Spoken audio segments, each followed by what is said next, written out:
દર્શક મિત્રો, હું છું પરિમલ અનિશા. તમે જોઈ રહ્યા છો લોક સામના ન્યૂઝ.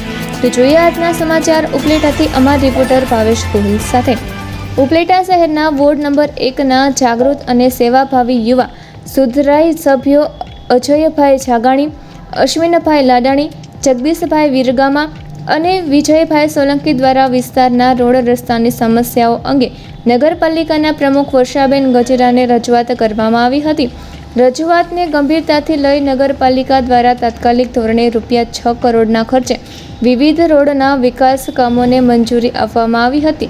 જેના ભાગરૂપે આજે સરદારબેન શારદાબેન લાડાણી માર્ગ પર આવેલા શિવાલિક પાર્ક વિસ્તારમાં સીસી રોડના કામોનું શ્રીફળ વધેરી અને મોં મીઠું કરાવી વિધિવત ખાતમુહૂર્ત કરવામાં આવ્યું હતું.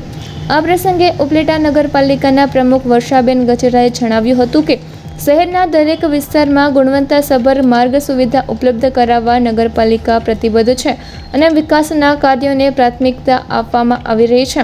કાર્યક્રમમાં શહેર ભાજપ પ્રમુખ દીપકભાઈ સુવા, મનોજભાઈ નંદાણીયા, નિમિતભાઈ પાનસરિયા સહિત મોટી સંખ્યામાં આગેવાનો, યુવાનો અને સ્થાનિક નાગરિકો ઉપસ્થિત રહ્યા હતા. ઉપલેટા નગરપાલિકા પ્રમુખ વર્ષાબેન ગજેરા આજે પહેલા વોર્ડમાં 6 કરોડના ખર્ચે આરસીસી રોડનું ખાતમુહૂર્ત અમારે અત્યારે કરેલું.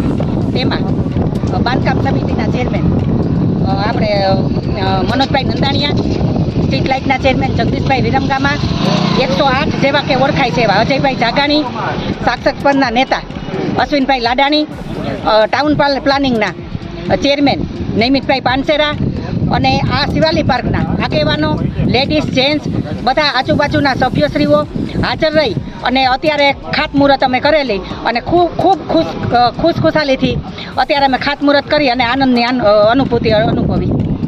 તો ફરી મળીશું એક નવા સમાચાર સાથે. ત્યાં સુધી જોતા રહો લોક સામના ન્યૂઝ.